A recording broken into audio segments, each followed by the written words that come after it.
Good morning. I'd like to call the regularly scheduled Board of Selectmen meeting for Monday, August 19th, 2019 to order. First order of business is Pledge of Allegiance. Charlie, please.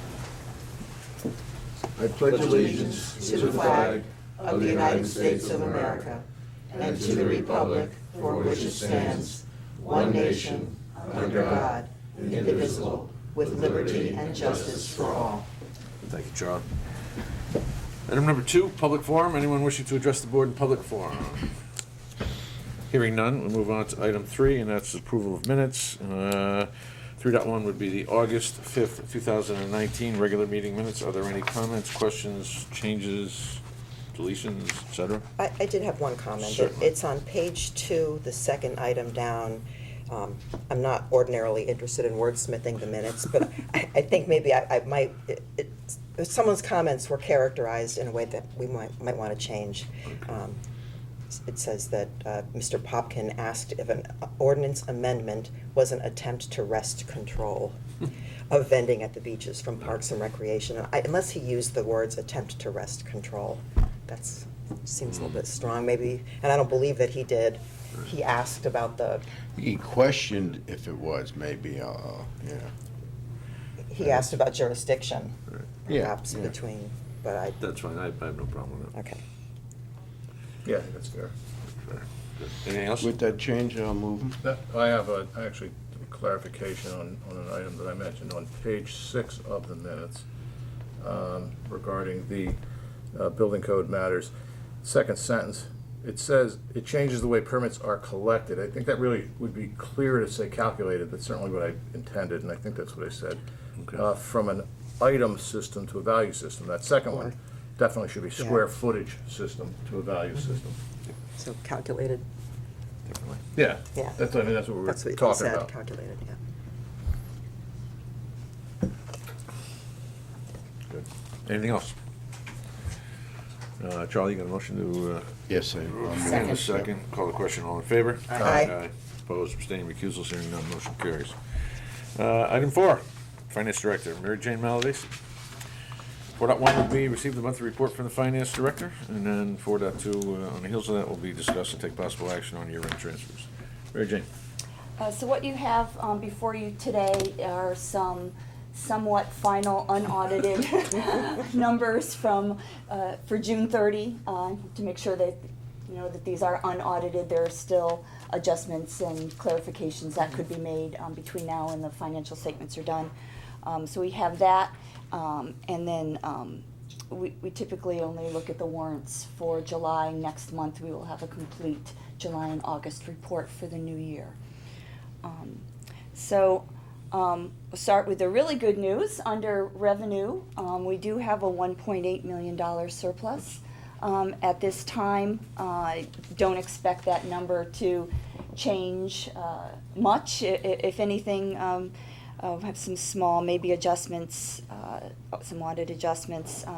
But that $1.8 million is made up primarily of interest, tax collection, and some additional money in for the fire department this year. So that's where that $1.8 million comes in. You'll see all the other departments, some are a little bit over, some are a little bit under, but they are all very close, at least, to their budgets, even if they're under, other than the golf course, but come up a little shy.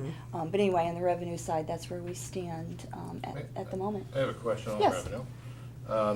The one that really jumped out at me was finance, which is, 8 times almost what was budgeted. Can you just sort of lay out for us a little bit how that is such a dramatic difference from what we were projecting last year? Well, 2 reasons that we've been able to bring in additional interest. One, we have more money to invest. All of the expenses for the high school, for about 5 years during the high school, during the high school construction, we were expending money on that large project, which was using up the reserves that we had on hand, so our interest, reflected that, and interest rates were low.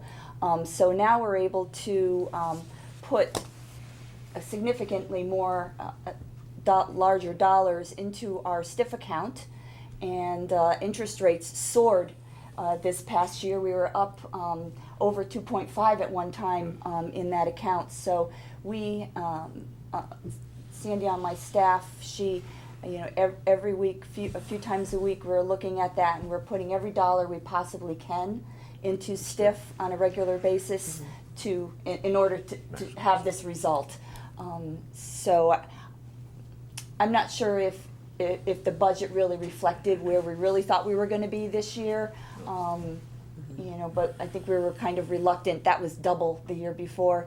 I think we were reluctant to go up. But now that we have this history, we have gone up in the 2020 year to reflect where we expect to be. But So Right, the the- investment mechanisms are the same, you're still using STIF. correct. But, and this is an interesting thing probably for folks to hear, so with a project like the school, we are spending money that we have now in reserves or operations, and then the bonding money comes back in to sort of backfill those Correct, dollars. to reimburse Is that ourselves. so fair enough? correct. So we Correct. are, in a sense, We're self-funding. in a We self-fund. cash Correct. reduction period while we're doing a big project. Correct, and we do that with all of our projects, large or small. So all of the bonding projects that are ongoing right now, we are spending the money down, and then when we bond, we reimburse ourselves. So during the time of the high school, we were at one of our, the lower levels. And interest rates were low as well. Thought you said there were a couple, we knew about that one sort of coming. But I thought you said there were two reasons why you thought. Interest rates and the interest rate increase and And the the amount. bonding. Oh, Yes, okay. We had on deposit. Those were the two. All right. There's also one other So factor. going forward, budgeting is just a guess on the rates, really. Correct, correct. Projection. Educated guess, right? There was also another consideration here. It's not really 5 times or 8 times, because the Board of Finance, when they set the mill rate, based on some discussions at the Board of Finance, they were unhappy with the 80,000 that they had actually approved. So they increased that to 150, which was reflected in the mill rate. It wasn't reflected in the revenue accounts, but it was accommodated for in a reduction in the mill rate when the Board of Finance went and set that after the referendum had been approved. So we had made some adjustment prior to the start of the fiscal year. Still, 150 is a far cry from the 600, but it's not the multiple that we were originally talking Half about. that, yeah. Yeah, On the fire side, just ambulance? mostly? yeah. Correct, and, we're seeing, this year, with the new way that they do their billing and their receivables, it's, more timely. If you remember, we were always a month behind, on our fire revenue. The money is coming in at a more timely Yeah, that manner. affects cash flow, it doesn't affect the total. No, So the total is up in the aging population. correct, yeah. It's a little of both. Yeah, almost. We might not have seen this little bump, if that money came in, next week, say, it would already be next year's money. So, it was rolling. Now this Time. particular year reflects a true full year's interest plus maybe a little leftover from last year. One other one I think is of note, and this is related to the decision-making of the Board of Finance at the time, with Board of Education revenues. As you may recall, we were struggling with, like we do every year, with what was the state going to do. We took a very conservative, the Board of Finance took a very conservative view based on the, at that time, projected cuts from the governor's budget. And that's why there's a significant $250,000 surplus there. Right, by the time we started the 19 budget, we already knew we were gonna see that. Correct. I think I've reported on that other times. Yep. So why wouldn't those changes be considered in the revised estimated revenue column? At what point would, we have an original estimated revenue, and then we have a revised estimated revenue, and they're the same? We typically don't put in additional revenues. typically do here is just make adjustments within the revenue lines. So you see that more on the expenditure side because we can't have an overage. The overages and unders in the revenue line are not, I don't want to say they're not significant, but they're not, they don't need to be zero for auditing purposes. You know, we can't over expend a budget line, but you can over collect Right. a revenue line. So that's why we typically don't do those adjustments. If we had a particularly bad year, say on the expense side, you could, through the transfer mechanism, add to your revenues and add to your expenditures as well. But we typically have not done that in the past. So I see your point. I think once we had learned that the Board of Education revenues are going to be higher, perhaps that's where we could have done something along those lines. Correct. In terms of the interest income, that kind of thing, it's sort of as you go, so that would that would wind up being a projection against the finals based on a certain set of assumptions. But the definitive, I kind of like it being revised. To me, revised. Charlie, that's what I'm saying. Yeah. Yeah. That's what I'm saying, is that particularly with the Board of Education.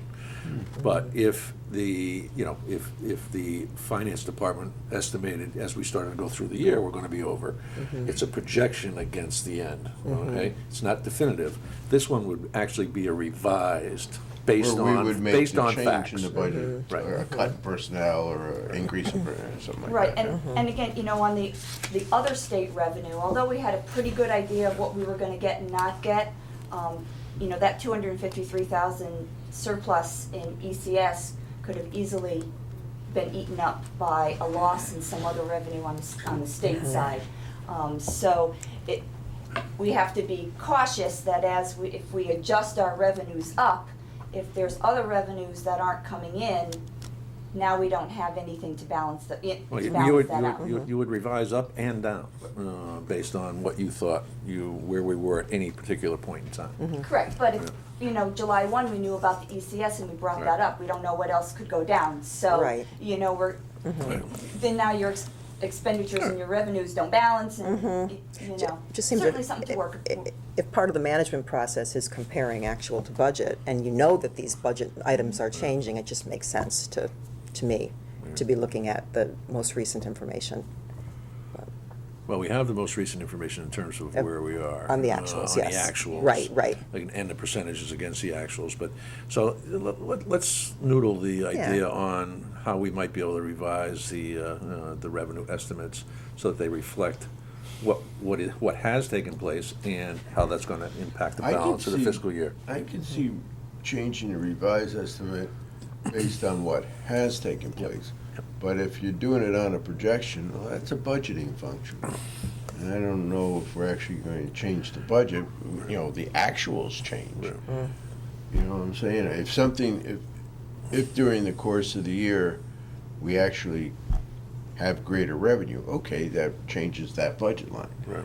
Okay, but if it just ends up, you know, a calculation of more ambulance calls, that's more ambulance, I'm sure might happen. Right. We'll work to try to figure out a way to make that. More reflective. You got it. All right. Well, the good news, let's not Yeah, get lost. The good news yes. is we're 1.8 to the 1.8. good. For And sure. let's remember that Yes. in order to keep current with our 10% unassigned fund balance, we need to contribute approximately $300,000, which was the 10% of the budget increase year over year. So right off the top, 300,000 of that is going. But what it does is it's going to once again allow us to start to consider use of those funds for one-time purposes. And while these aren't audited numbers, That's on your September agenda. exactly, some of the things we might want to take a look at in order to keep from having to either perhaps go out to bond or supplementing our capital, because it is taxpayer money sitting on the sideline, so to speak. And if it could be put to good use, I think we ought to consider that. Yeah, because we have some items, you know, that we might want to set aside for future use, but we also have items that we know we have coming up. our next reval is gonna cost us over $400,000, and we have not set money aside for that. So that's the first thing on my list to set money aside for, because that's a true cost that we know is coming. I know the assessors in the audience, you know, she did give me those projections. So, you know, that instead of Yeah. putting a budget line in every year for 100,000, we chose to hold off and Right. use surplus, but that's a true cost that the Yeah. town will have shortly, so things like that, we'll use that for. But that'll be on your September agenda once we have firmer numbers. The auditors will be here. Good. All right. So on the expenditure side, as I've been saying for the past few months, you know, we're coming in pretty even.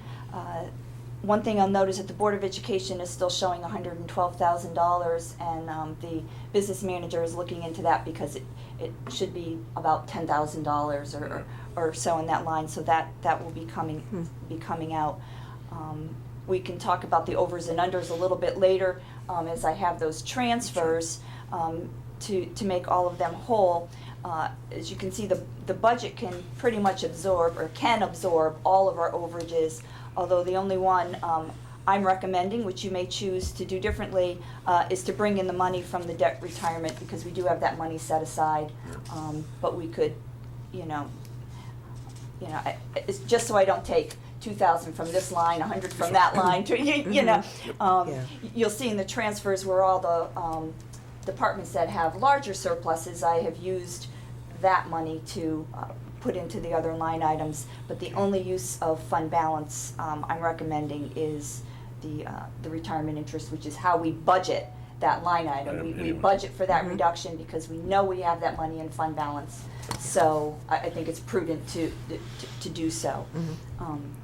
But I don't know if you want to ask questions now or when we get to all of it's there. You'll cover the capital when you get to Yeah. transfers? Yes. Okay. Yes. Okay. I'm good. But that's where we stand. You know, it's showing 188,000. The Board of Ed will probably use 100, but we'll be putting in another, 400,000 from the transfer. So there will be, about a $400,000 balance here, which we could just use as our to roll into fund balance to keep right. our percentages. Anything further? Questions? No. 4.2, discuss and take possible action on end-of-year transfers to close out the fiscal year 2018-2019 and recommend same to the Board of Finance. So here you'll see on page 1 are all of the operating budget transfers that I am recommending. On the column to the left are each of the departments that are overexpended at this time, and on the right are the budgets that have surpluses that we can use to cover those. I can go through each one, or you can ask me questions, whatever you feel. I think obviously the one that sticks out, there are a couple that stick out immediately, but fire department is significantly over 315,000. Want to just talk a little bit about where that is? 3 main lines, as I have written here. They do have replacement salaries that have gone over with my discussions with the chief. He feels that's mainly due to covering somebody that's been out on workers' comp. And that also ties into their overtime. When they do cover that, often it's overtime. And they have significant maintenance issues. There's a significant HVAC issue at the fire department itself, which the building maintenance line is over. Those were the 3 items that the chief felt were the main areas of. Do you remember the number for the HVAC? I don't. When you say significant, are we talking 25, 50? I got the information from the chief on Friday. I don't have the numbers. With the Fire chief details, has been yeah. asked to come to the Board of Finance meeting this evening Oh, okay. All right. to Okay. discuss this before it's approved. Do any of those issues affect the current year? Possibility of being overexpended this year because of these? Possibly, Yeah. especially the workers' comp issue, I'm not, It's continuing. Yeah. Okay.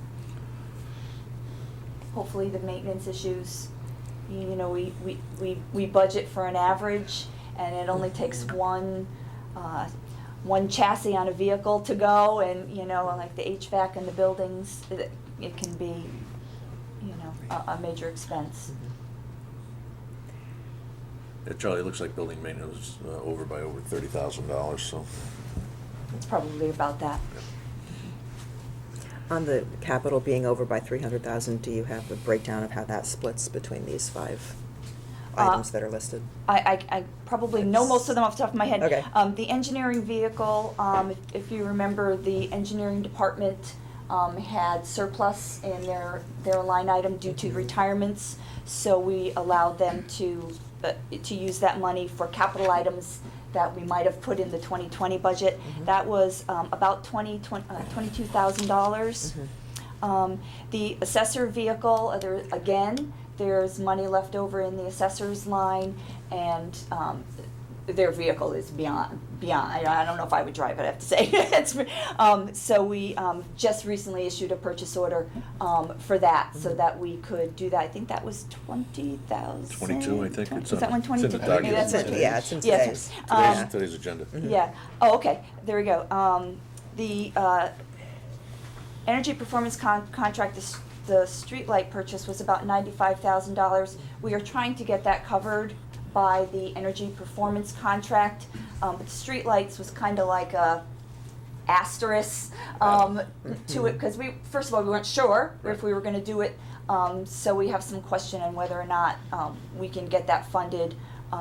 So we might eventually get that funded through the Back in. lease. We still have to pay it back, you know. At this point, we could, I don't know if it's worth just covering, but These are for new streetlights. this is, Oh, for replacements, I got, no, they were new lights. No, not for new. This is the cost associated with purchasing the fixtures from Eversource. And that cost is about $150,000, I think the number is, right? Is that, the payment we made, I think, was 95. is that all? I think we Yeah. budgeted, I think in the. Originally, we budgeted We 150, budgeted right? 150, but again, it was kind of like an asterisk on the bottom. So that's of the- different than item 6, which says install additional Yes, streetlights? completely different.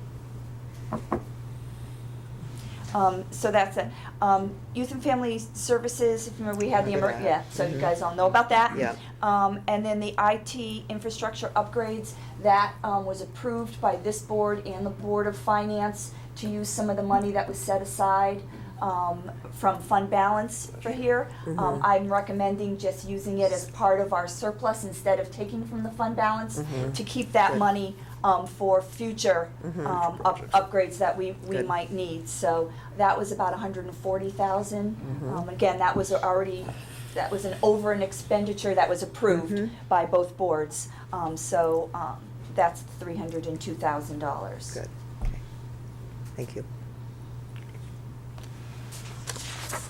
All right. Any further questions? So you want to cover the debt service a little bit? Well, like I said, on Page page two.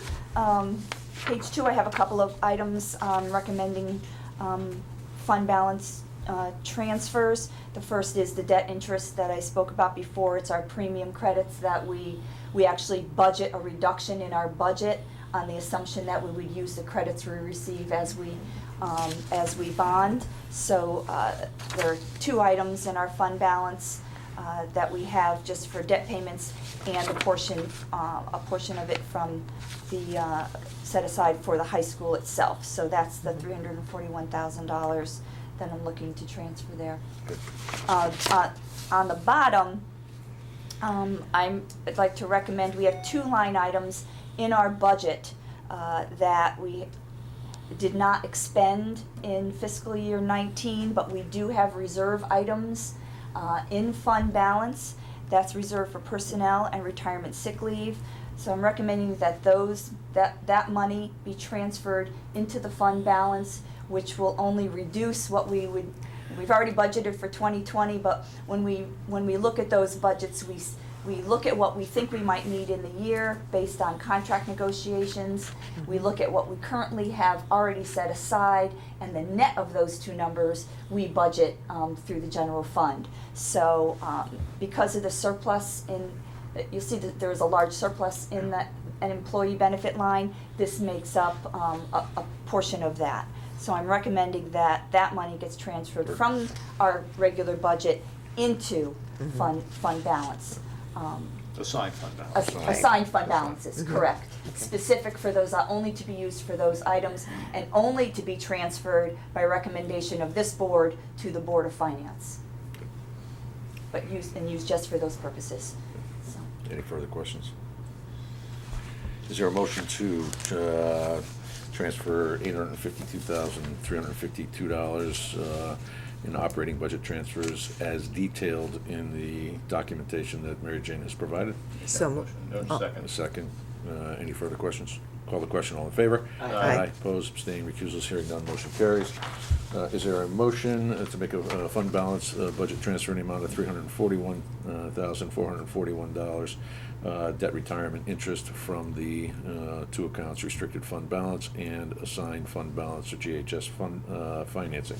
Is there a motion? So moved. A second. Second. Any further discussion? Call the question, all in favor? Aye. Opposed, abstaining, recusals, hearing none, motion carries. The second one is department surplus transfer from employee benefits to assigned fund balance, reserve for personnel, and committed fund balance, sick retirement leave in the amount of $223,000. And there's a motion? I'll make the motion. And a second. Call the question, all in favor? Aye. Opposed, abstaining, recusals, hearing none, motion carries. Thank you. If you have a couple minutes, I'd like to give an update on Sure. where we are on the OPEB trust. Good. I have it on the agenda for this evening's Board of Finance meeting Yep. because they had asked me. I have met we met with our actuaries to go over the timeline that was outlined by Shipman and Goodwin. And from that meeting, we are finalizing a draft of an investment policy statement with our consultants, FIA, and the pension committee. That draft is already on the pension committee's meeting for Wednesday, just as a first look, no decisions to be made. The OPEB trust agreement is being worked on by Shipman and Goodwin, along with the ordinances related to having this. It's my recommendation that the current pension committee would absorb the OPEB trust. So in order to do that, you would need to change the ordinances for the pension committee and the pension trust itself. So Shipman and Goodwin are working on those. Those are all things that they have done many times and, putting together for us. And we're working with our actuaries, Milliman, to determine the baseline results so that we can model our funding needs as we move forward. As you know, we have $200,000 set aside. In September, you'll see a request from me to add to that number, and that will be put into this trust. And so we'll be modeling how we would move forward with that. We need to build that trust up before it has any money to take out of it. All that will be ongoing. After I report to the Board of Finance tonight and continue to receive their blessing, because they're the ones that kind of have been giving me that, plan to hold quite a large meeting with all the interested parties, so that everybody's on the same page, everybody knows what decisions we need to make moving forward, and to specifically solidify the involvement of the Board of Ed, whether they are part of the trust or not. Because at the Board of Ed level, the Board of Ed does not contribute towards retirement health benefits, but they have an implicit subsidy that is in our assumptions in our audit. Because as prices go up, that delta, in order to cover that, is implied to be covered by the town and the Board of Education. But it's really numbers on paper. So the Board of Ed, I'm not sure they want to be involved with the trust, as opposed to the town, where the town contributes, real dollars towards retirees. So we may or may not separate that. It's done both ways, and it can be done both ways. So this meeting I'm having would include the Board of Finance Chair, our first selectman, the Superintendent of Schools, the Board of Education Chair, the pension committee chair, our human resources director, our in-house town council, the business manager, the benefits coordinator at the Board of Ed, our consultants, our actuary, our attorneys, and myself. And our attorneys will facilitate that meeting to make sure everybody knows all of the steps, Right. what we need to do, who's involved, and minor decisions that we need to make, and the major consideration with the Board of Ed. So that's the main goal of that. As you've heard me say many times, there's a lot of decisions. I have a plan in place, but they're not my decisions to make, so that's why we want to move forward with this. You did say that it's actual ordinance, It is an Yes. ordinance. It's the So- same way our pension is. so it's a process through an ordinance process. Correct, it's an ordinance. Which is public hearings and all of that, because Yes. I didn't want to interrupt you with this subject, but I know we've talked about during budget cycle of amending, adjusting, looking into the choices that Board of Ed and town have of recommended annual contributions versus those are the contributions that should be done. And I thought we said that process, is that a charge to the pension committee, or is that part of an ordinance establishing them? Because I know we had talked about that. We were discouraged because sometimes it was used for a budgetary tool versus, you know. Well, let's remember something. We have no authority over the Board of Education. Once the allocation is made to the Board of Education, they can apply it how they Unless- determine. yeah. No, not even. State statutes I provide. understand the provide light that. item, but if Right. it's a pension issue, that's got nothing. That's a discussion with the lawyers, but. Well, that's my point. If we're going through the process of public hearings for one ordinance, if it's gonna require something to that level, I just think it's worth the discussion, because, you know, it's just worth too discussing. easy to use it as a budgetary tool versus, you know, doing the tough thing. And just, I would just caution you that once it's in the ordinance, then There's we're no forced to do that. That's There- my point. I know, but there might be years where there.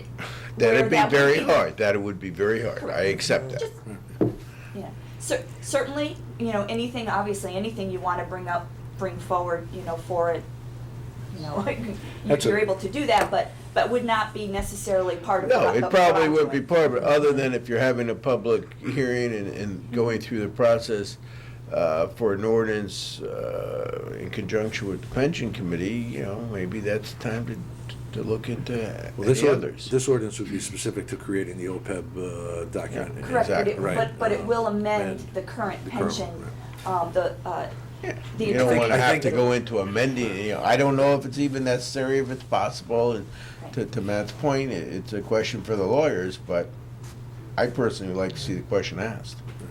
Does what Shipman and Goodman has recommended is that we amend our current pension to include the OPEB, and to amend the pension committee to include the OPEB instead of The having oversight. two separate ordinances that primarily read the same, Same. Right.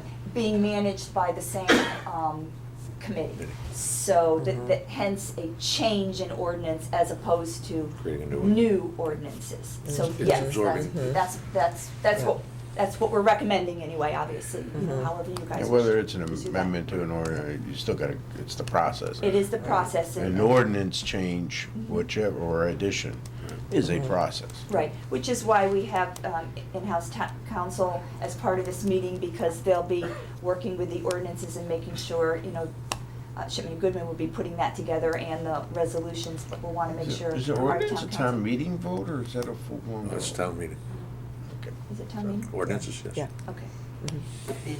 This meeting that you're organizing, is that? You're all welcome to attend. I was just gonna say, is that You're a all public welcome. meeting? I would Yes, welcome of course. you. Yeah, Yeah, yeah. me too. Do we have a date?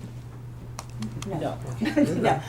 Okay. It could take me 3 weeks to get all these I know, people I in was the same impressed. room. I was impressed when Yeah. you said all those names, I No. thought, my God. Well, Okay. these are all not maybe the Board of Ed, you know, they could send a couple representatives, but I just wanna be sure that I'm inviting Yeah. everyone that has an interest. Yes. A vested interest in it, so, it could take me a bit to put all that together.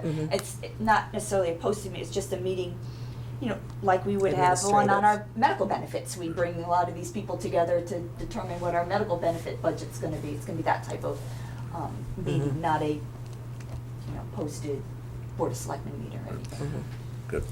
Charlie, I will follow up with the chair of the Board of Finance and also chair of the Board of Education relative, because what you're talking about smacks more of policy than it does ordinance, because I think we've had this discussion about the town has consistently made pension contributions based on the actuarial recommended levels. And I think your concern is that our counterparts on the Board of Education side have not necessarily done that. And then Right, over and time. the response we got in the process was that it was a recommended level, Right. and they did it at a different time. Right. And it, you know, all good intentions are Yeah. fine, I'm Yeah. just, I remember the discussion, is there a way to force avoid Yes. the good intention part, and this is what it's gotta be every year. And Right, so then- for instance, for the OPEB trust, you know, year one, we're not putting in our EDC because we're not gonna afford that. So we're looking at a laddered approach. And that's fine, as long as you have that You know, laddered so- approach, and you know that when you're in step 3 of that ladder, that you're paying that bill. You're not Correct. So- saying, okay, we can't afford it this year. I Right, mean, so that's how that's trouble the- starts. Yeah, that's the intent, that's what we have discussed to get us up to where we need to be. 'Cause we are paying our portion, so that's already a portion of the ADC, we're paying those normal costs, you know, each year. It's that extra, The extra, you know, yeah. so, yeah, moving forward, the funds will be there to cover that, as the last few of the, you know, the people come through with those benefits. Yeah. Basically moving from the operating budget to the OPEB trust. Right. Correct, so it would still be funds from our operating budget, but it would be moved, it's gonna be managed exactly like the pension. Right. It's the same thing, really. Yeah. It's just The only health costs difference- instead The of. only difference that I'm recommending is that we're not gonna pay the benefits from the OPEB trust. The OPEB trust will reimburse the medical fund for those expenses, just. When it gets to the point that it try- can do when- that. Exactly, when it gets to the point it Which can do is that. several years off. Right, we wanna make sure there's enough money in that trust where it's making enough money to be able to do that. So, that would be the only difference in the two, the two, so. Good. Yeah, thank you, thanks for driving this, this is really important, I'm glad to hear this. Would you say we're ahead of where most towns are on this issue, or kind of in the middle of the pack, or? I think we're probably in the middle of the pack. There are more to the driving end, though. Some municipalities have had this in place for many years. Branford, for instance, has had it in place for many years, and many of the larger towns have it. But it has really come to the forefront because it's only been a number in our audit for a couple of years. So it was one of those numbers, you know, that, you know, kind of were swept under the rug for a long time, but now it's, you know, we see that $28 million. Didn't go away? No. But the one thing that the OPEB trust will allow us to do is reduce our liability because we're able to reduce our discount rate. Right. So the calculation of that liability Big change. will come Yeah. down because we have a plan in place to fund it. Right now, we have Yeah. nothing other than we get a bill, we pay it, you know? So that $28 million will come down. Don't ask me by how much, I'm not the actuary. But it will come down, you know, so that'll help us. We've spoke about this, I talked to both rating agencies. Yes, we did. And explained, the plan that Guilford has, made it very clear it was not in place, but we were moving forward, on that, and they were, They were impressed with it. yeah, they were That's thrilled great. to hear that, so, you know, Great. it helps in many ways. Especially, it's just Excellent. really the long-term funding of it is as the finance director, my immediate goal. Right. And what's gonna be required is some contributions into that Yeah. over time, and that's where, you know, some of the surplus that we have is appropriately earmarked for that. And additionally, we've Yeah. targeted the health account as a possible means of funding it. That's where we started. The 200 came from that account last year. And as you, I don't know, we didn't cover it directly, but the medical account, again, is in a significant surplus position, over 1.2 million, which means a total of over 5. So, you know, we've established the reasonability of using that fund. It's an employee benefit fund to another employee benefit fund. But it's a Healthcare related healthcare fund specifically. To It's just another way just to fund that. Future health. Because these OPEB benefits are being paid out of that medical fund. Right. So, you know, we're just gonna use that money to make more, Right. to increase the interest in there as opposed to, you know, what it has in there now. So Exactly. it's perfect use Right. of the Yeah. medical fund, you know, absolutely. Yep, Good. it's putting it in a different pocket. Pocket. It's- Correct. Left pocket, right pocket. Yeah, and hopefully, Good. you know, having All it right. raise some more money, so, Great. Great. Thank you, Mary Jane. okay. Awesome.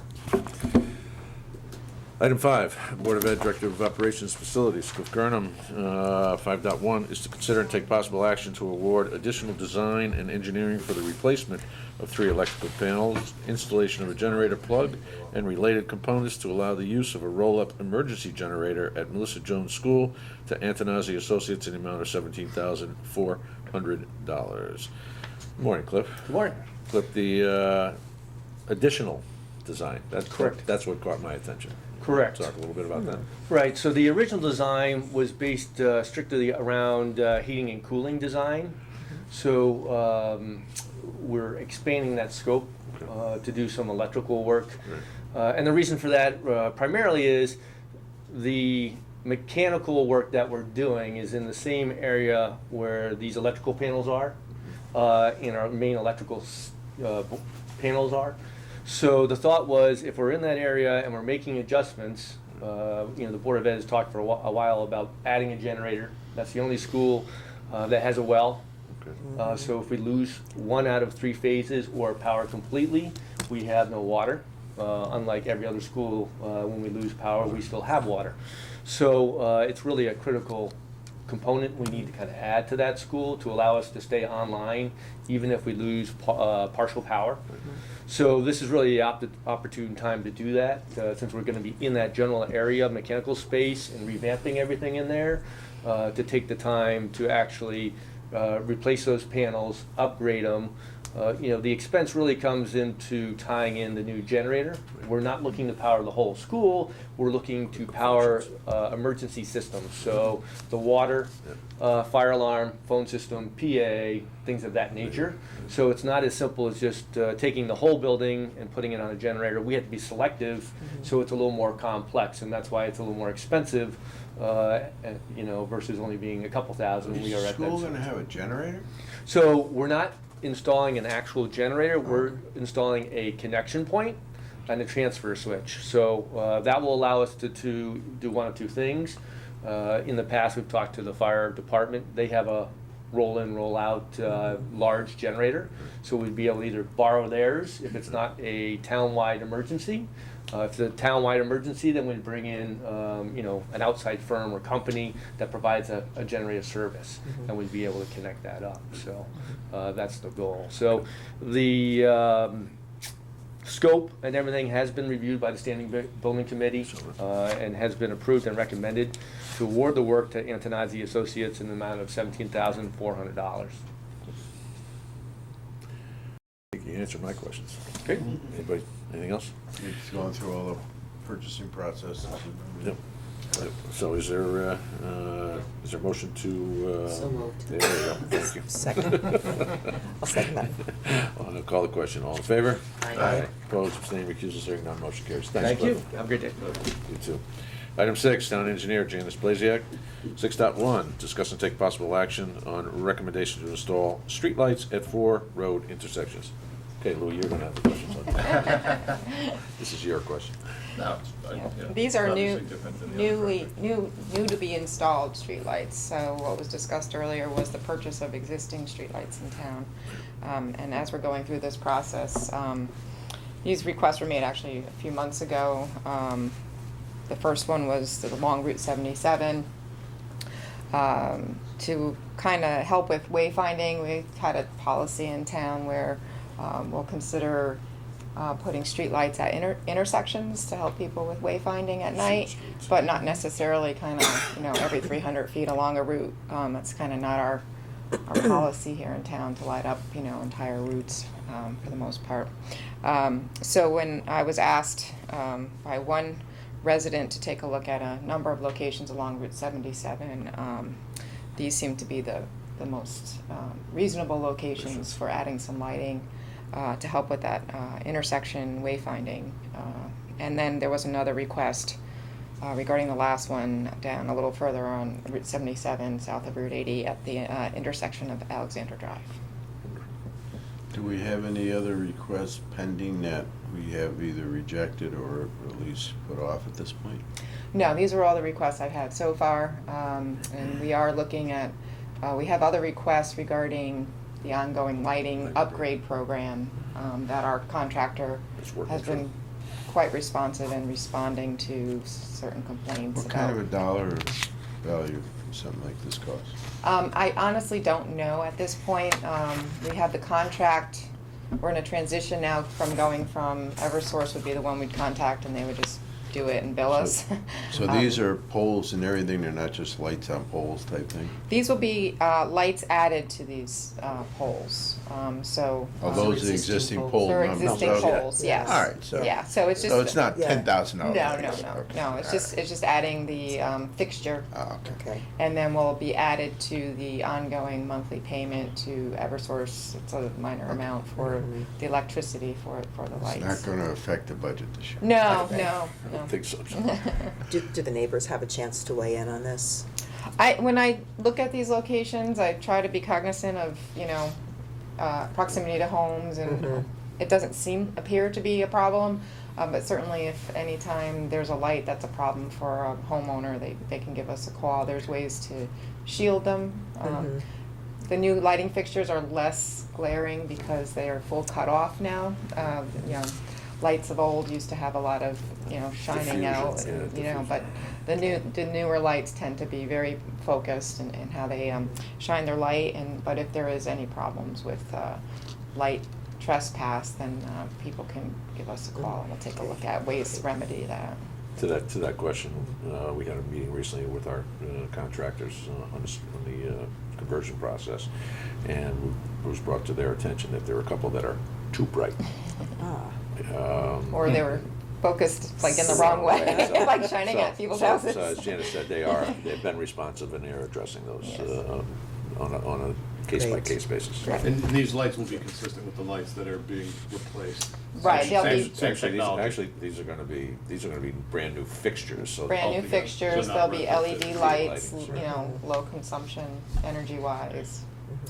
Just Fantastic. as a Sure. reminder, the anticipated annual savings by just using the new bulbs is over $50,000 a year in our expense to Eversource. Okay, do we You need a mentioned motion, that, or what do we need? You mentioned that you are responding to specific suggestions from residents. I wonder, does the police department, because they're patrolling at night, driving around at night more than probably the rest of us all put together, I wonder if they ever would weigh in on where they would think their lighting needs to be upgraded or added? They keep an eye out on lights that are not on for some reason, which shouldn't be the case at this point since we just upgraded them all. Okay. But certainly if the lighting plays a factor in an accident or some kind of thing, I would think they would weigh in, and certainly we're receptive to anyone's comments about the need for lighting for one reason or another. But typically we're trying to just address safety on the road, and we try not to overlight the town That's right. at the same time. One last question, at least for me anyway. We're putting these on Route 77. What's the state DOT's involvement with that process? So similar to sidewalks, they kind of, lighting in your municipality is responsibility of the town. It's Regardless not- of if it's a state road or not? Yeah, I think the only highway that they pay for is the interstates. Right. So any lights on Route 1 or any state highways are paid for by the town. Interesting. All right. Is there a motion to approve the installation? Yeah. Thank you, Charlie. Make it work, Chris. Call the question, all in favor? Aye. Opposed, abstaining, recusals, hearing none, motion carries. Thank you, Jim. Thank you. Item 7, Assessor Jennifer Bernardo. 7.1 is discuss and take possible action on purchase of a town vehicle off the state contract. Mary Jane gave us a little heads up on this one. You want to tell us how you go about trying to start your current vehicle? Is there?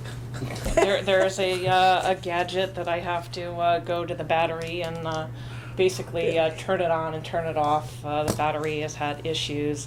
There's an issue with opening the door. I don't know what it is. Haven't been too concerned about it because I have been able to get in and out of it.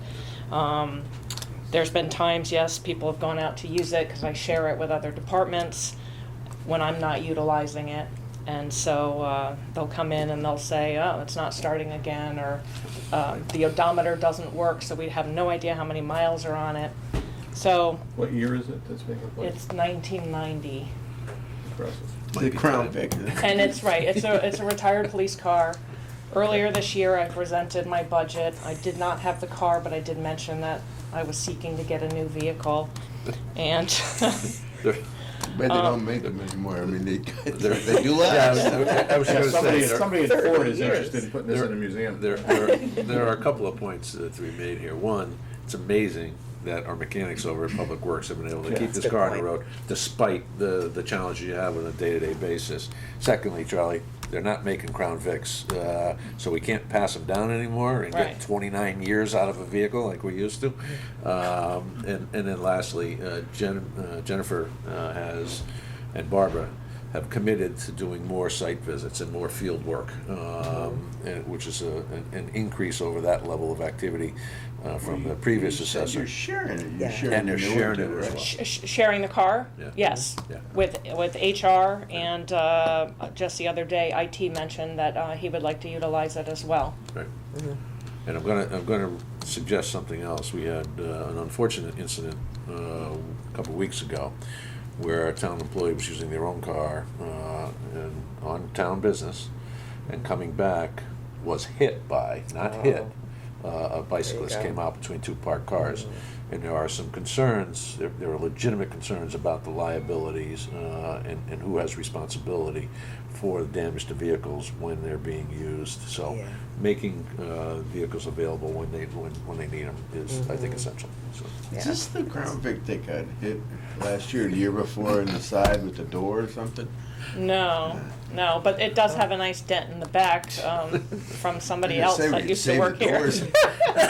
for parts, to strip it for parts, is chop shop?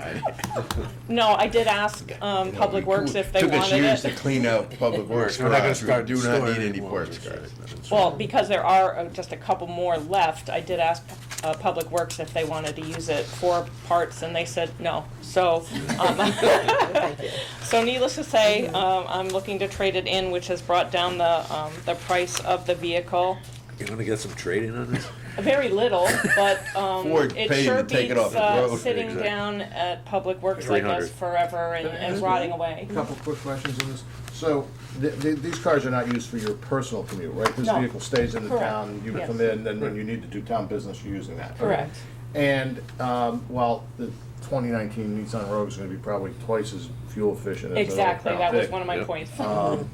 Are we sort of getting close to thinking about, you know, starting to use plug-ins of Yes, some we Yeah, kind? that's a good, Yes, we are. that's a good point. So, or hybrids, this sounds like a pretty good deal, $20,000 for, you Right. know, a good size, it's got a hatchback. Yes, So oh yes, There's got it's, all sorts of utility in this vehicle that I guess Correct. would be great for the town, but And that's one of the Correct. challenges, is that that industry is still not. not quite there. Not quite there with Right. those types of vehicles. In fact, I've been working with Public Works to try to identify those vehicles that do exist, that could be hybrids for town purposes.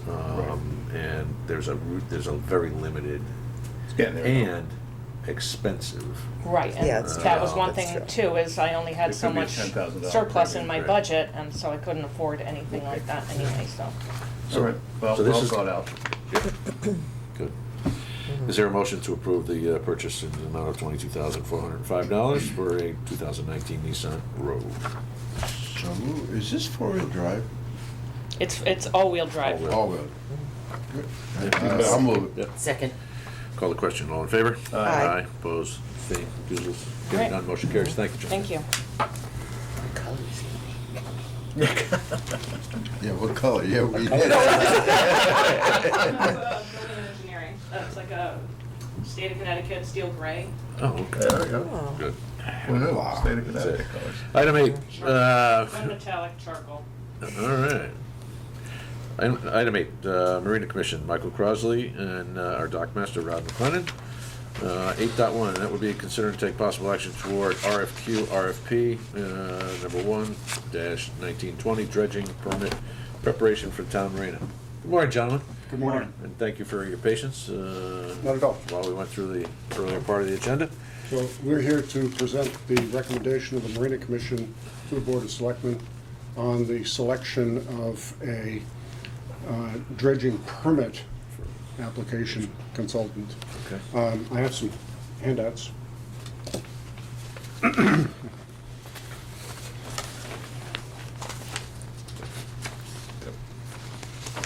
This is the first step in dredging, where you get the permits from the DEP and so on, and then you actually go to selecting somebody to do the dredging, which will come later. The town actually sent out an RFP. We had 5 respondents: Coastline, GEI, Race, Triton, and RT Group. The RFP had a number of criteria for the Marina Commission to follow to select the best person to do this, or firm to do this. And we formed a subcommittee, which included Rod and also Stephen Goldschmidt and myself. And we went through the responses carefully. And the recommendation criteria that we came up with were compliance with the RFQ, experience permitting similar dredging projects in Connecticut, staff capabilities including the need for subcontractors, prior experience working with Connecticut Deep, references, prior similar work with Guilford and experience, and the cost. From that, our recommendation to the Marina Commission was, based on that criteria, the subcommittee recommended employing Coastline before the preparation of the dredging permit for the town marina. Direct experience with Coastline doing identical permitting for the town of Guilford and their working relationship with Deep were considered important criteria. Their cost estimate was also the lowest, and you can see here the costs are right across. It was interesting. We had kind of 2 at the bottom, 2 in the middle, and then 1 high. Yeah. And anyway, so our recommendation to the Board of Selectmen is to award this contract to Coastline.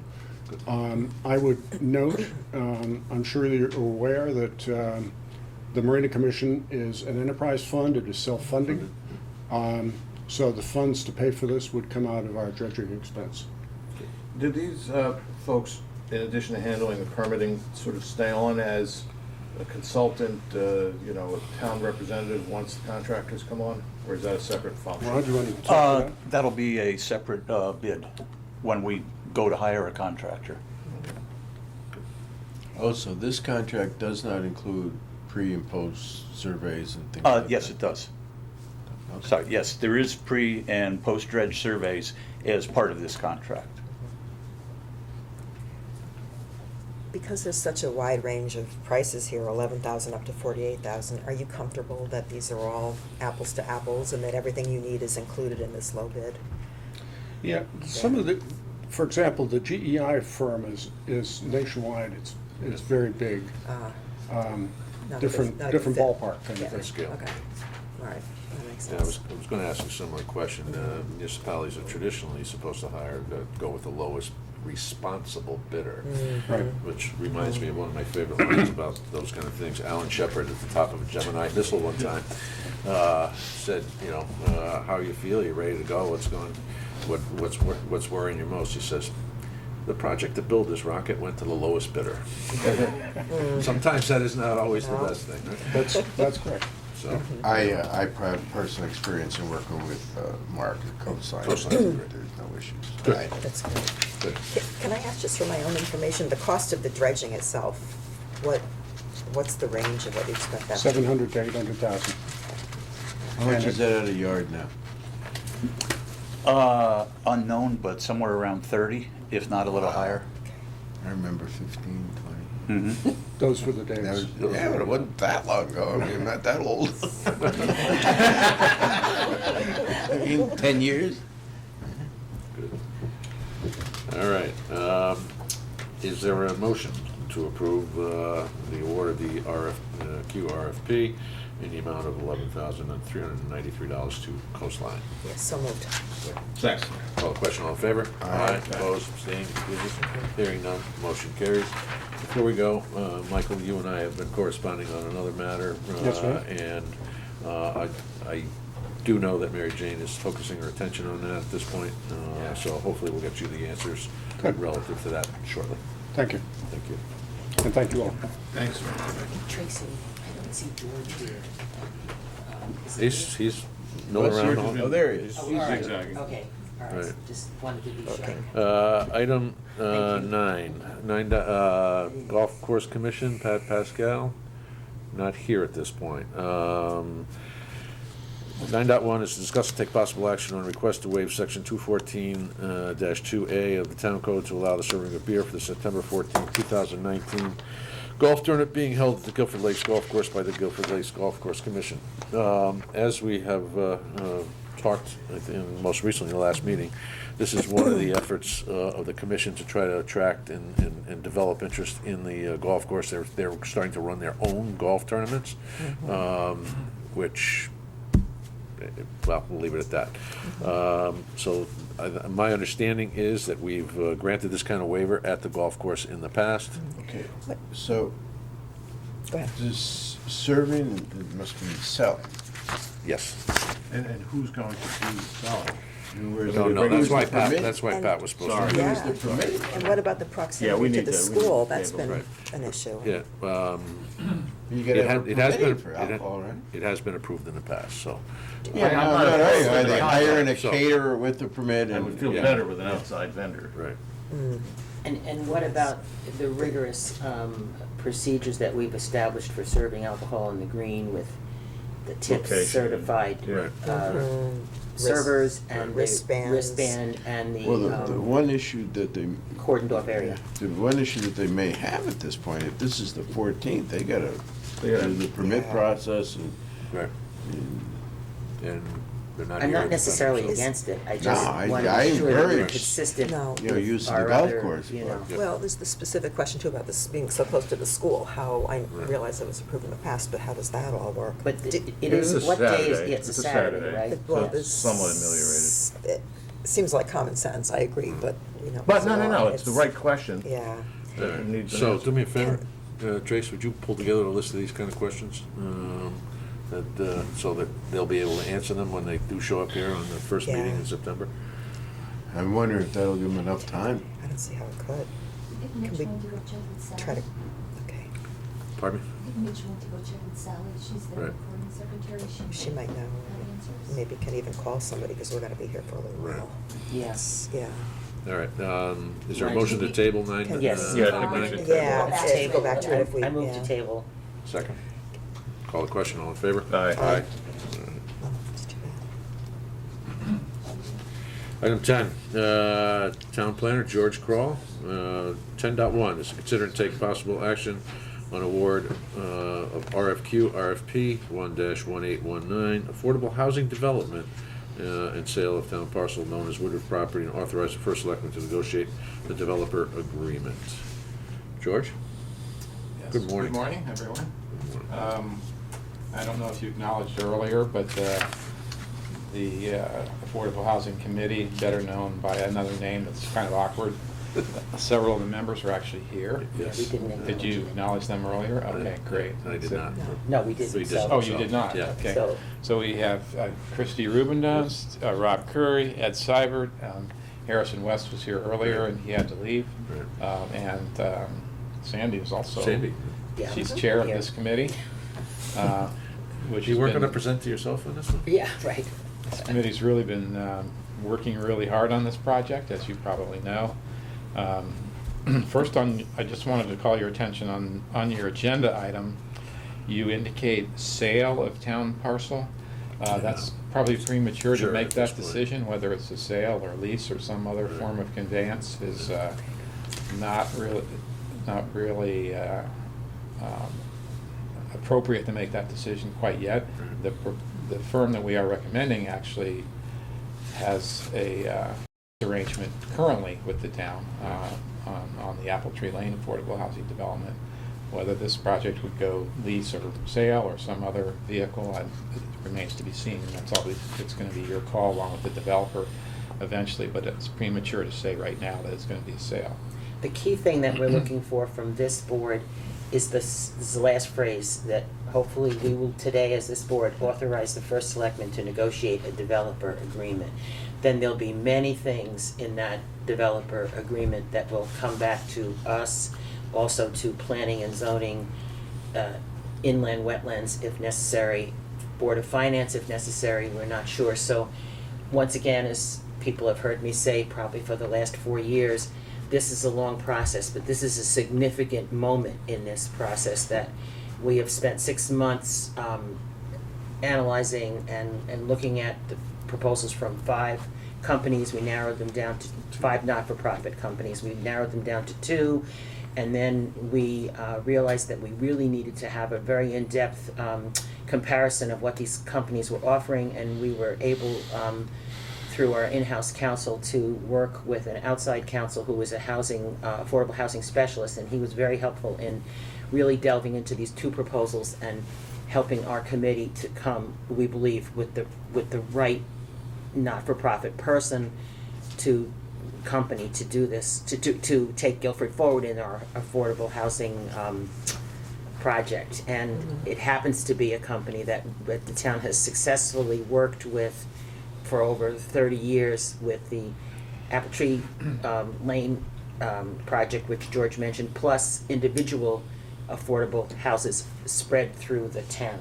So, but we did not necessarily just say, okay, we're going to stick with this company because we know them. We really spent a great deal of time making sure that we believe it's the right company to go forward with this project, which is really going to be a great project I shouldn't say if, when it happens. I thought you wanted me to make this I know, I'm sorry, I got carried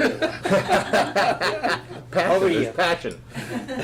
No thunder left, but that's all right. You want the motion now and just keep going? Steve Mednick is the attorney that that the town retained to assist us in reviewing these proposals and also helping the committee sort through the proposers. The other firm that we shortlisted, Glendower Group, was a very qualified firm as well. They were very competitive and created a very impressive proposal as well. But bottom line, the committee came to the recommendation that NeighborWorks New Horizons is the entity, the firm we'd like to work with. And as Sandy said, we want to continue the process and negotiate a so-called developer agreement with NeighborWorks. And with your approval, the first selectman can move forward and do that. One thing, go ahead, it's moved, second. Second. One other point I wanted to make, the difference between the final 2 respondents, and I was tolerated at some of these meetings, came down to how we treat the property, as George said, and sale, maybe it's in the art of the definition. In one case, the land would be donated, which is to the organization that is being recommended to us. The other was we were basically extending a loan that they would pay back. They had attributed a value and a payment stream of about $700,000 over the life of the project to be paid back after they had netted 90% of their cost from from their rentals. So if you take a look at, and the difference there was, they were looking for a tax abatement. The NeighborWorks was fully accepting the fact that this would be taxable property. Which is how the things are working Working. now with NeighborWorks. That's right. Because town is receiving some revenue. Right, so we did some rough calculations. The investment is, the total investment is about $5 million in that project. We worked with the assessor. We did some very rudimentary assumptions and said, let's say it has a assessed value of $2 million after these 16 apartments are completed and built. That's gonna net about $60,000 a year in taxes. And these projects both have a life cycle of 40 years, so that would be basically $2.5 million at the current tax rates, versus a payment stream of $700,000 over that same period of time. So this is financially, this is the better of the two options for the town. And the other property, it's Apple Tree, and that's leased to them? Yeah, it's important to note that the assessment would be based on the improvements of the property, not the land, because the land will continue, at least under the arrangement that NeighborWorks has at Apple Tree, the land continue to be owned by the town. And the lease is, $1 a year type lease. So, again, the important thing here is to try to create affordable housing, not to maximize the town's revenue or income from the property. But the fact that NeighborWorks typically pays taxes, it creates a better sense too of the community being part of the town and contributing to the town in the same manner that other property owners do via the rents that they pay.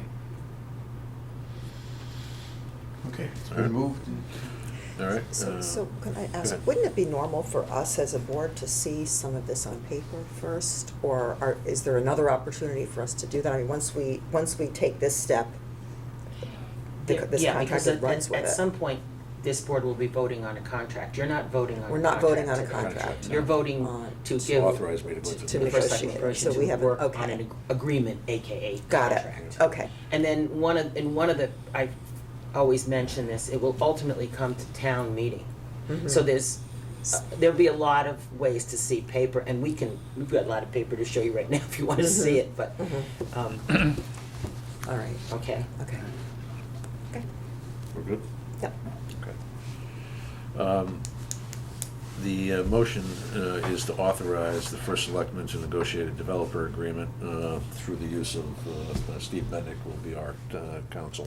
That shouldn't be part of the motion. Just authorize me to negotiate a developer agreement. I think Charles made it. He made it, that's right. Just wanted to make sure, because George had indicated.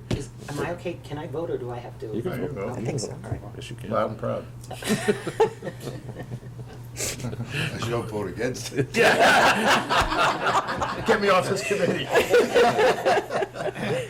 Call the question, all in favor? Aye. Opposed, abstaining, recusals, hearing none, motion carries. Item 10.2, receive report on Guilford's housing data profile. George?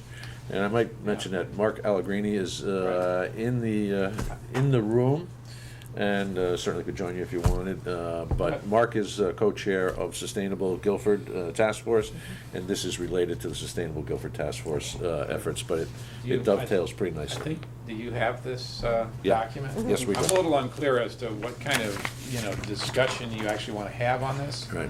I don't think any action is required. No action is required. It's a the, presentation of the Why data. doesn't he- Mark, you want to come up? Yeah. Yeah, I mean, maybe Mark wrote most of this, I just added a few, additional items to it. It's essentially a summary of, where the town is and with respect to these various questions, which I guess are raised by the sustainability project. Right. Mark did a really good job of answering them in terms of the data and exactly what role or what kind of discussion we want to have right now is Right. up to you, I guess. Right.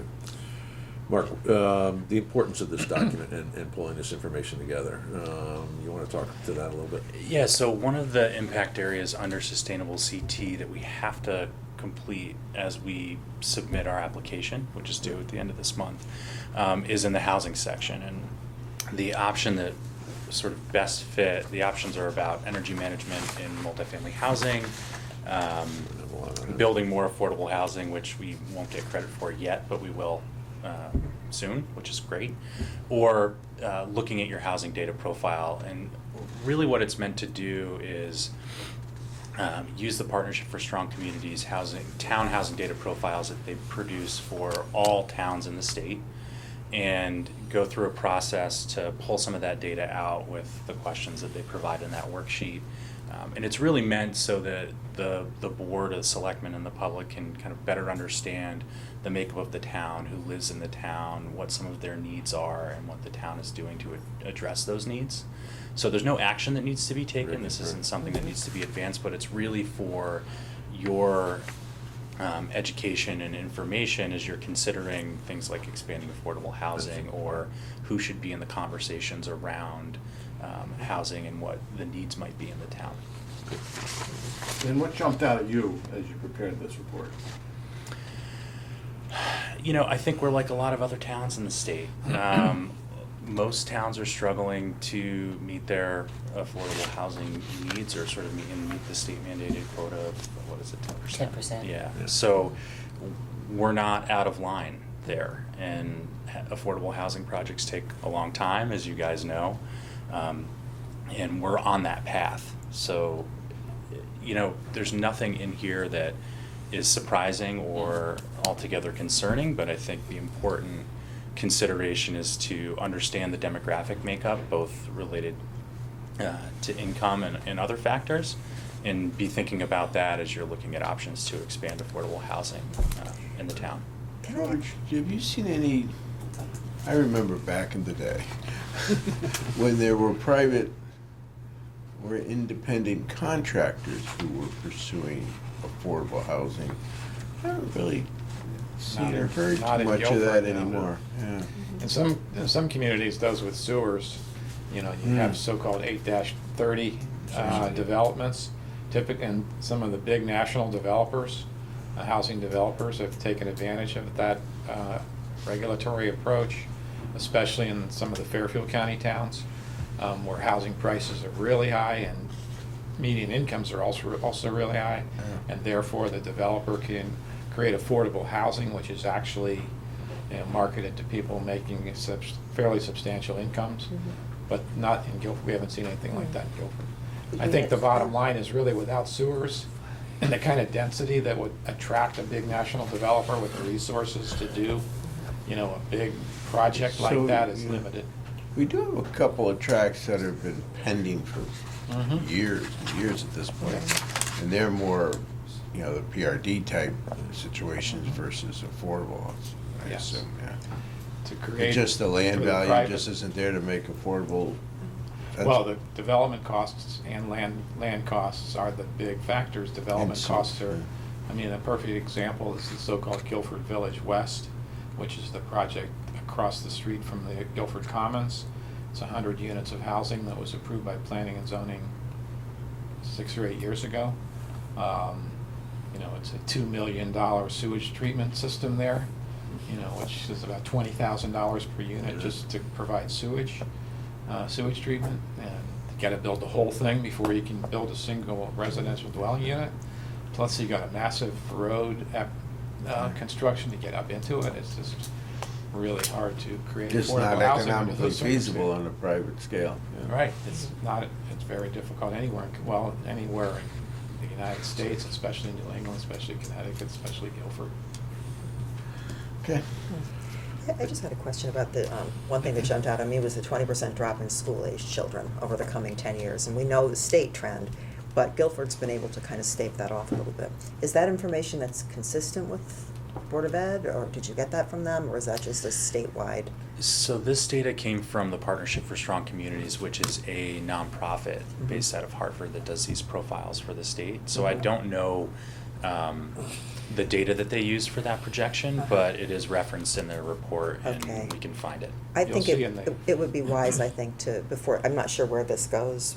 It's just included in your report at the end of the month, but I would Do you just have check. the red, to- you have the yellow. The and red line highlight? version, yeah. The it says- second red bullet. I tried to addresses moderate that, Oh, that sorry. that No, you're right there. projection with that, with the Recent comment history, there recent that our data Oh. is actually, Will not be as severe. looks less severe than the trend line based on the state numbers. Okay, And I think- so you might want to also, I mean, the very Sure. first bullet point in the whole document is that 20% drop, so maybe incorporate that up above Yeah. and, okay, sorry Thank I you for missed that. that. Okay.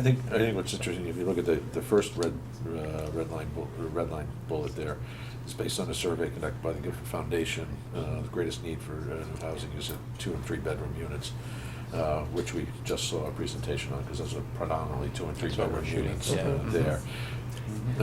And then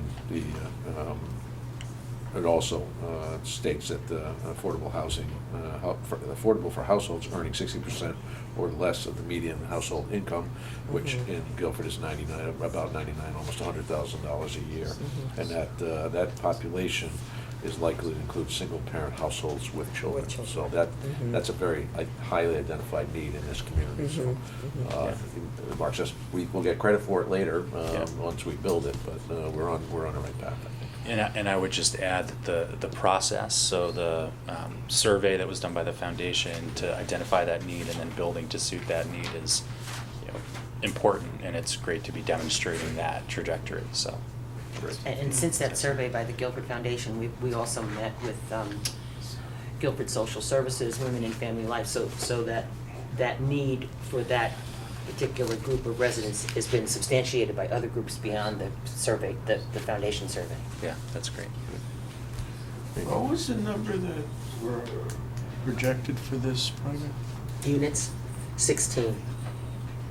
It's not a big project. We're constrained, I think we discussed this with the fact that there was a former trash deposit, AKA dump. Also, the wetlands restrictions, or not restrictions, but the rules and the floodplain issues, so. Sewage the- is There's limited space to Yeah, build. right, there is space to build, but it's, But so what that means ultimately is that it's gonna feel like there's a lot of space around the Yes. project once it's done. Yeah. Good, good. The cost benefit to 16 is the best we can do at this point. It is what it That's is. the developer's responsibility to make that work. I mean, a big variable is gonna be what kind of grants and other support the developer can get from state and federal sources, tax credits and other funding vehicles. Okay. So they've got a lot of work ahead of them to make this all happen. So you say you don't think we need there's no real motion or anything? No, it's just, No, it's it's just information. accepted. Just information. It's interesting. Yeah. Good. Mark. Okay. Good. Mark, thank you very much. Thank you. George, Thank you you, as well. George. Thank you. Okay. That's it for me. Item 11, appointments and resignations. 11.1, act on resignation received from Dolores Hayden from the Safe Streets Task Force. Is there a motion to do so with appreciation and regret? so moved. I'll second it. My same question at the last meeting, though, we're under control with this. The Yeah. number of people, okay. Yeah. Actually, we wound up appointing one. Bob Yeah. Yarrow went on because All right. this is the third resignation from that, and I think. Yeah, I was like, yeah, but there's a real specific explanation she lays Yeah. out in here, so. Yeah. Yeah, Unfortunate. it's Good. unfortunate. So, Yeah. um, Wow. yeah. And Dolores is quite an accomplished individual, so Yeah. Right. So we, unfortunate we're not gonna have her talent. So, call the question. All in favor? Aye. Aye, opposed, abstaining, recusals, hearing none, motion carries. Item 12, request for the use of town property. Charles, want to make the motion to approve all of them? Yes, Yeah. please. So moved. Is there a second? Second. Call the question, all in favor? Aye. Aye, opposed, abstaining, recusals, hearing none, motion carries. Sally, you have information you can share with us? Golf course. That's wonderful. Okay. Is there a motion to remove So item moved. 9 from the? Second. Yep. Call the Sorry. question, all in favor? Aye. Aye. it's Okay, a short, Sally. it's a short chip shot away from where you were, Oh, boy. Very clever. just working at home. All right, Sally, it's a series of questions. You just want go over what their Sure. plan is with this? So, Sally Berezoski, I'm the recording secretary for the Golf Course Commission, but I've also been doing a lot of the setup for the tournament. So the tournament is going to be held September 14th. It is a shotgun. It will include 4 tournament people who sign up for the tournament. We'll have breakfast and lunch from Reno's Pizza Truck will be available, as well as we will be serving beer. The permits for the liquor application have been submitted to the state. They've been signed off by the police department, planning and zoning, the fire chief. They've gone through all the reviews. Who's the permittee? Who is serving the beer? It'll be Ted. Well, actually, it'll be me. So we're buying the beer. We are So buying we're the beer. permittee. We're providing it. The And we're the committee is. permittee. We're the So- permittee. That's different. Wow. Wow. Is that a first? I believe we did that Yeah, the last that's- tournament that we did, Yep, I thought which they was did. 2 years ago. So we I had a thought very being a similar permittee was a tournament big deal as serving far as beer application before. process. Yes, Yeah.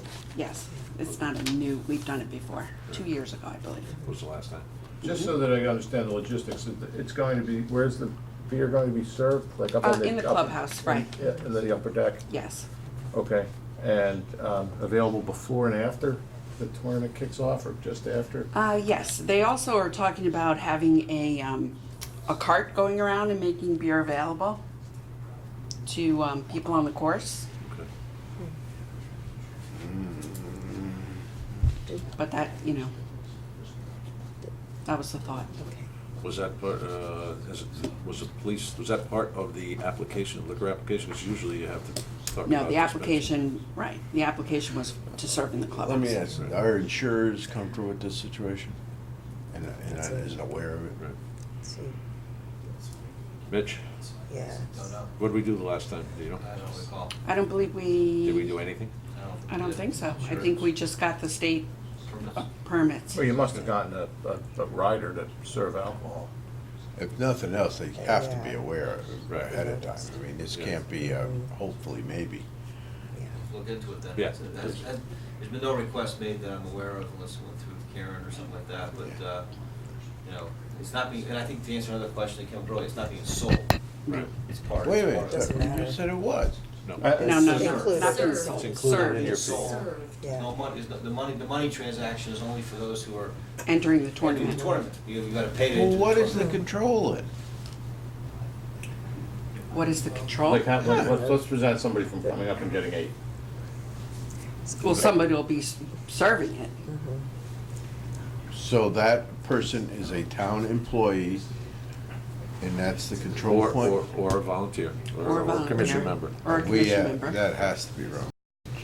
I mean, Yeah. I'm surprised that the state application to serve liquor didn't ask about insurance or And permittees training and- or No, they don't any of ask those about any of questions. those things. I mean, even, Could be you the know, insurance with company. agreeing with the permittee, that's got some certification. Oh, I think the questions have to be asked. Okay, so you would like me to take back to the committee? Verification that this, any liabilities Well, that's, are. that'll be Mitch. Yeah. Yeah, could Mitch get involved with this?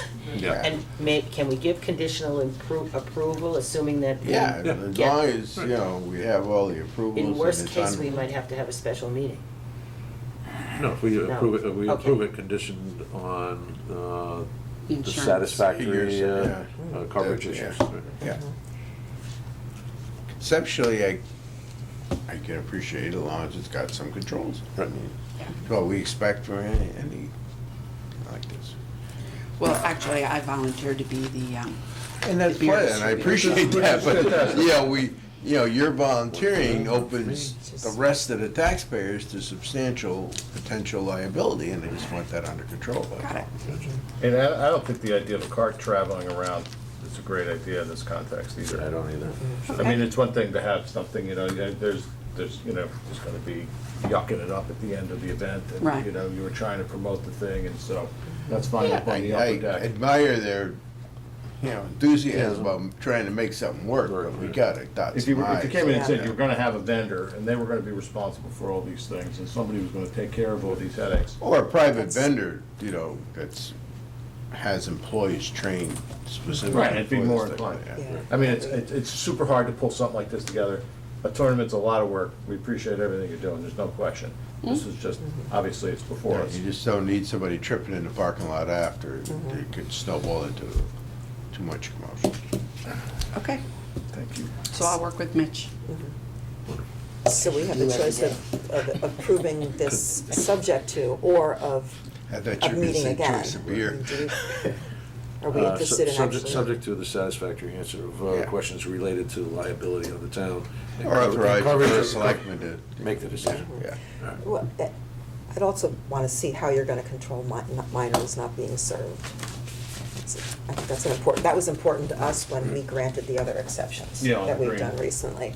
Right, for You know, they had the Well, respond just, you know, idea. that all proper controls are in place. Mhm. I mean, what more can we say? And it's, So the question is, do we want to give conditional approval, or do we want to meet again and see the answers first? That's the question. I respect Matt's decision. I don't have a problem. Thank you, Charlie. I think he understands what we're looking for. All right, so motion to approve, subject to satisfactory, to the first selectman satisfaction. The answers related to liability, serving of alcohol, and controls on serving. Yeah. Yeah. I'll move that. I'll second that. Anything further? Call the question. All in favor? Aye. Aye. Opposed, abstained, recusals, hearing none, motion carries. Does that mean that the first selectman can't go and have some beer at this tournament? 'Cause I think I already signed up to play. Whatever. So, I don't, I'm just- work it out, I just, yeah, there's just- just too much potential. Yeah, Okay, I committee agree with reports. Sandy, you already gave yours. We're done. You're done. No, we're just. No, we're done, just- but I just mean, beginning. We're That's right. good for the moment. That's right. Lou, we're going to public meeting on the 5th, I think it is, right? That's right. Um, And everybody. There's some subsequent stuff going on too? So there's two other broad areas. One is the fire commission is working on a proposal. They had previously had a proposal in the pipeline. There was a meeting with staff at Town Hall South to sort of see how that was going to be implemented. There's one or two changes. The chief was there actually, and he's going back to his commission to come back with a recommendation for them. So that's going to be a separate proposal that we'll have to take under consideration soon, hopefully. And then sort of what I'm just going to call all other fees and services down there, the inland wetlands, for example. They had a number of smaller departments that have fees, and they're going to put a sort of a group, they being Aaron, Kim, and Janice in some fashion, the three of them. So get together and present that to us soon. Okay. But that could be, that could be 60 Does that days. include Dennis's stuff, the health department as Yes, well? yes, for instance, yes. Good. I knew I was missing a big one there. Yeah, I Yep. thought so. Anything further? Committee-wise, the committee to review the golf course, I guess, financial feasibility, is there any planned There is follow-up not. meeting? They've been trouble getting the respective folks together this summer, so that's, Brian McGlone is in charge Okay. of pulling that together. He's head of that group. He was planning on trying to do something in September. Thank you. You got it. Correspondence, anything on Public Works monthly report or building officials monthly report? One thing that is of note, you saw on the revenue side, building revenues are substantially over projections. And I'm starting to try to parse the data in here, and I've asked, I met with our new building official, Kim, a week ago, last Thursday, I'm sorry, to talk about the volume of permits and the amount of stuff that's coming through. They're getting inundated. It's not new building stuff, but it's all renovation work. And she is averaging 8 to 10 site visits a day at this point. So we're going to take a look at, we're also behind in filing permits, that kind of stuff. There's just the volume is so heavy over there. So we're going to take a look, Mitch and I are going to take a look at a couple of things relative to addressing in-house the sharing of responsibilities. Because today, the job descriptions are written very narrowly for the various departments. It's almost like we created silos over Yeah. there. So Mitch and I are going to start to work with the union relative to some kind of Sharing. better cross coverage before we start to entertain the idea of additional resources. All right. Because as you walk up to that desk, it's not at all clear that there's different people handling different projects. Exactly. Are you done with that subject? Yeah. Well, I'm We've not already saying- started. Well, no, on workflow, I have gotten a little feedback, the tax collector, and check processing, stuff like that, is that back under control? Absolutely. Okay. There's a misconception that folks, taxes aren't paid.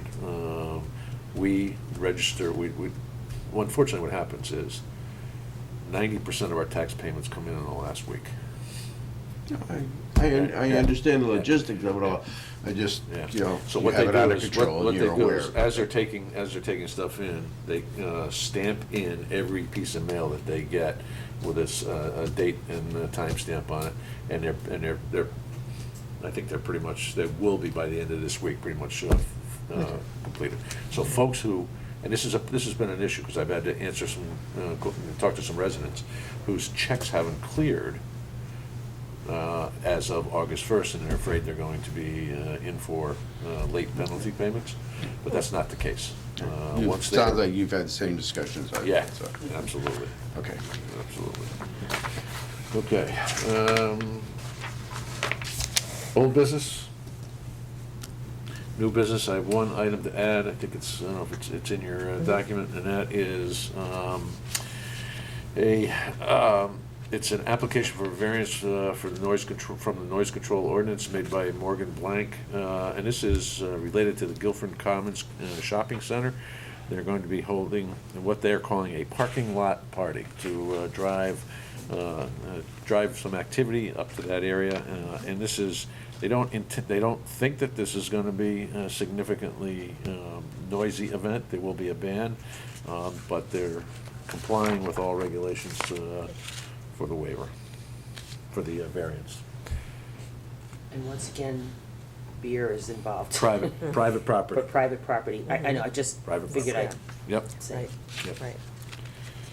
Yeah, and what is, they're also gonna be, I think, I may get ahead of myself here, but I believe Sarah is the nonprofit charity that is gonna benefit from contributions at this event.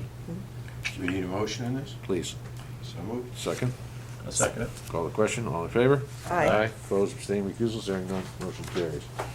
Public forum, anyone wishing to address the board in public forum? Hearing none, I'll entertain a motion to adjourn. So moved. Second. Call the question, all in favor? Aye. Opposed, abstaining, recusals, hearing none, motion carries. Thank you all.